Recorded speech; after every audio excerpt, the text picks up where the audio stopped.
finish out full-year appropriations and do work on all the other matters before us, but we won't negotiate in smoke-filled back rooms, and we won't negotiate as hostages.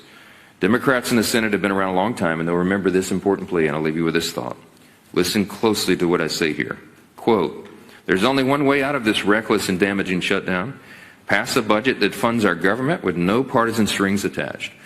The American people don't get to demand ransom in exchange for doing their job. Neither does Congress. They don't get to hold our democracy or our economy hostage over a settled law. That's not how our democracy is supposed to work. That's why I won't pay a ransom in exchange for reopening the government.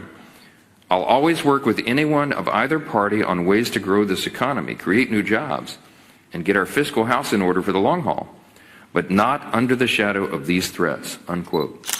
Thanks to President Trump, today marks the historic dawn of a new Middle East, as well as the return of the official celebration of Columbus Day, which marked the dawn of a new era for all the world when Christopher Columbus, of course, arrived in the Americas, and as President Trump summarized, quote, "paved the way for the ultimate triumph of Western civilization less than 3 centuries later on July 4th of 1776. For good reason, today is observed as a national holiday in many countries of the Americas and elsewhere, and of course, it's a federal holiday here.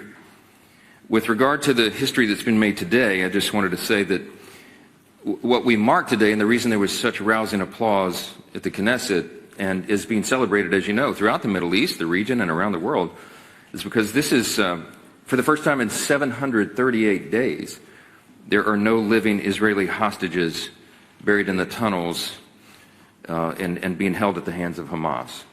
In just 8.5 months in office, President Trump and his administration have ensured the safe release and the return of all 20 living Israeli hostages from Hamas captivity, putting a lasting peace within reach for a region where we have all aspired to that for generations. This is a day of profound hope and joy for the entire free world, and a day only possible under the leadership and strength and fortitude of President Donald J. Trump. And everyone recognizes that, and they're all talking about it around the world. With this historic achievement, President Trump has accomplished what others have only talked about or even tried and failed. Time and again, President Trump is demonstrating that America's strength delivers and ensures peace for freedom-loving people around the world. As we've said so many times, it's the perception of a strong America that really holds the terrorists and tyrants at bay. And America's back. We're so grateful for that. So as everyone here and around the world are celebrating all this incredibly good news, yet again we have a split screen. And on the other side, there's currently ongoing bad news here because of the costly political games that are being played by Democrats here in Congress. We're now on day 13 of the Democrats' Schumer shutdown. This marks the third week that Democrats have blocked paychecks to our troops. They've blocked pay for 2.2 million federal workers, and they held critical services that the American people rely upon in limbo. At least they've tried to block those checks. We are so very grateful that President Trump, again showing strong leadership, has stepped up to ensure that our troops are going to be paid on October 15th while we wait for Democrats to stop holding the country hostage. Truly grateful for a hands-on commander-in-chief. I spoke with the president at length before he left on this trip to the Middle East, and he and I are both so frustrated that Democrats are perfectly happy to do all this damage while they play political stunts. We can hardly believe that they're willing to go along with this on the gambit and the false narrative that they've created. And as you all know, here in Congress, Republicans have voted over and over to reopen the government and end all this pain. We passed a clean, nonpartisan CR that would pay the troops and the TSA agents and Border Patrol and the rest of our federal workforce. We did our job. We had that vote over 3 weeks ago now, and the bill is still sitting in the Senate, where Democrats have now voted 7 times to keep the government closed. I brought our handy chart again today because they were out breathlessly over the weekend, and media outlets, Democrats in Congress, including Chuck Schumer and Hakeem Jeffries, claiming facts that are simply untrue. They claim that this didn't happen, but this is exactly what the vote tally is. And on September 19th, the House passed the clean resolution that got everyone paid and kept the services flowing, and they voted against it. Every Democrat but one in the House voted not to pay the troops, not to pay TSA, Border Patrol, air traffic controllers, and all the rest. The Senate Democrats then voted that down, and you see now 8 times total in Congress, Republicans have voted to keep the government open, and Democrats have voted to close it, period, end of sentence. And why did they do this? Because they want to spend $1.5 trillion in new taxpayer-funded spending as a ransom for ending the shutdown. Not our talking points, this is in the record, and they filed it. No matter how they twist it, this is a clean, nonpartisan CR. It does not include new spending. It does not include partisan strings attached at all. And this is something, as we have pointed out over and over, that Democrats have supported repeatedly. In fact, 13 different times during the Biden administration. Even the liberal New York Times admits the obvious truth here. You have leaders on the Democrat side like Jay Johnson, who spoke out this week and said, end it, open the government, and then have these negotiations. We were always planning to do that, to negotiate on the other issues. Again, we have to be very clear, the shutdown did not have to happen, but every American needs to understand why it did. And I'll reiterate, I'll summarize for you very briefly again. What happened? It happened because while Republicans are working to ensure the American people are taken care of, Democrats are playing a political game. Unlike 2013, the Democrat Party is utterly rudderless. There have been times in the past where there were shutdowns. Democrats today have no leader, no vision, no direction. The party's at their lowest point in decades in terms of public opinion polls.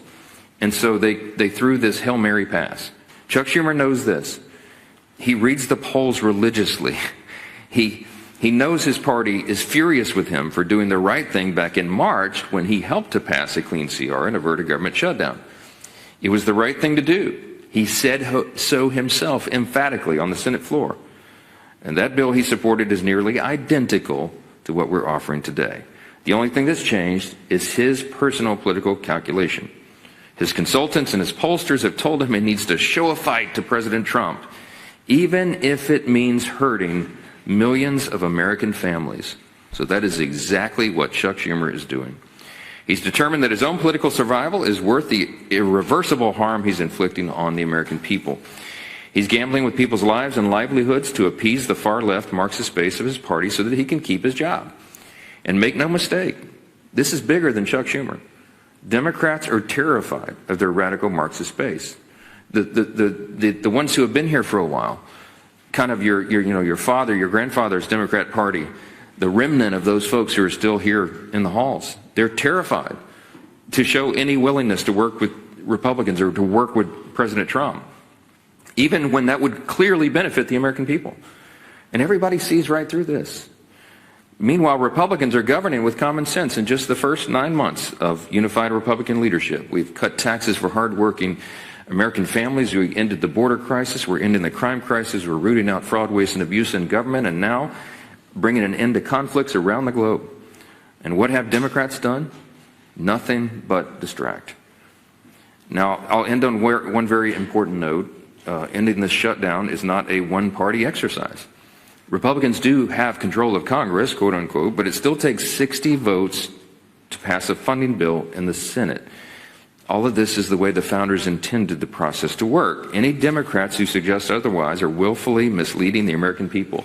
Chuck Schumer gave a speech on the Senate floor, I think it was on Friday, looked right into the cameras and said, Republicans are in control, and this is all on them. He knows full well that it takes 60 votes, and we only have 53 Republicans in the Senate. There's already a bipartisan majority in the Senate that supports our clean CR. There are 2 Democrats and 1 independent who caucuses with Democrats, 3 Democrat votes total who have gone along with Republicans and using common sense to keep the government open. We need 5 Senate Democrats now to break ranks and do the right thing. The only ransom here is the $1.5 trillion that Chuck Schumer is demanding from the American people. And you've all heard our Democrat colleagues demand that Republicans come to the table to negotiate. But as I've said time and time again, I don't have anything to negotiate with.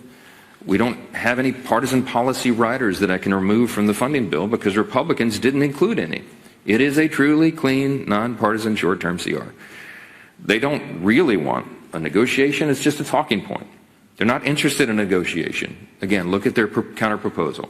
$1.5 trillion in new spending, $200 billion to use hard-earned taxpayer dollars to fund health care and other benefits for illegal aliens and non-citizens. And they want to give a $500 million to liberal news outlets, to the Corporation for Public Broadcasting, while cutting $50 billion from rural hospitals. These are not serious measures. They're not serious counter-proposals, and they know that. They know they can't tell voters. The Senate Democrats cannot tell voters that they're willing to hold hostage funding for the nutrition of women, infants, and children in exchange for restoring health care to illegal aliens. So they want to do this behind closed doors. And you've heard Chuck Schumer say breathlessly, I just want the four leaders to get in a back room and make a deal. We're not doing that. We're not doing that anymore. We're getting back to regular order, and it's infuriating that that's what he continues to demand. Before Democrats recklessly shut down the government, Republicans and Democrats were engaged in responsible, open, bipartisan negotiations on the appropriations process. Republicans are eager to return to the actual negotiating table, to finish out full-year appropriations and do work on all the other matters before us, but we won't negotiate in smoke-filled back rooms, and we won't negotiate as hostages. Democrats in the Senate have been around a long time, and they'll remember this important plea, and I'll leave you with this thought. Listen closely to what I say here. Quote, there's only one way out of this reckless and damaging shutdown. Pass a budget that funds our government with no partisan strings attached. The American people don't get to demand ransom in exchange for doing their job. Neither does Congress. They don't get to hold our democracy or our economy hostage over a settled law. That's not how our democracy is supposed to work. That's why I won't pay a ransom in exchange for reopening the government. I'll always work with anyone of either party on ways to grow this economy, create new jobs, and get our fiscal house in order for the long haul, but not under the shadow of these threats, unquote. What I just read was a direct quote. Those are not my words. They belong to President Barack Obama. He was speaking there in 2013 when our government was shut down for 16 days. This would be the third longest government shutdown in American history. That one would be. And my friends, if Democrats keep up their obstruction here today, this is where we're going to be headed. We're barreling toward one of the longest shutdowns in American history unless Democrats drop their partisan demands and pass a clean, no-strings-attached budget to reopen the government and pay our federal workers. I want every American to hear this clearly. What Barack Obama demanded then is exactly what Republicans are saying now. We will not allow the American people to be taken hostage over partisan demands. Democrats cheered on Barack Obama back then, and now they've flipped their entire position out of pure politics. It's now time for them to take their favorite president's advice. Do what he said was right. Pass the clean, no-strings-attached bill and reopen the government. We're on duty here, and we can return quickly to legislative session as soon as you turn the lights back on, Chuck Schumer, and end this unnecessary hardship for the American people. Before I take your questions, I just want to give one word of thanks to the Capitol workers who are here today helping out even as they work without pay. There's a lot of dedicated folks who keep these engines running even when the Democrats are trying to turn them off. It means so much to us, and I want to thank you for your service to the institution, and I'll take a few questions.